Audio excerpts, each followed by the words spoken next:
Teri omuntu alonda muntu yenna nga tamusanyusizza. Kituufu abantu b'e Kampala mbasanyusa era ne 2021 nawangula dda kubanga mbasanyusa ate mbawa ekitiibwa ate mbaagala. Kakati naye saagala obukulembeze abuteeka ku professioni kubanga naye mulunzi.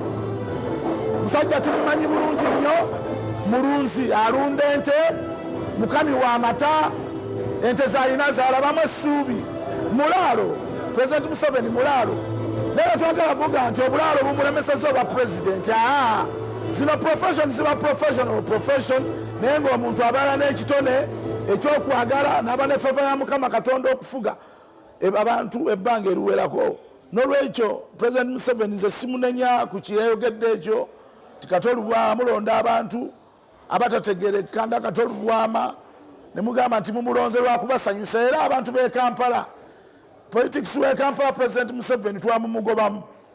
Tamusobola era ffe tusanyusa abantu era ffe baagala. Ne bw'anaaleetaani nga weenaalemu mu Kampala tajja kuwangulamu kubanga abantu b'e Kampala baagala ffe beetaaga kubanga ffe tubasanyusa.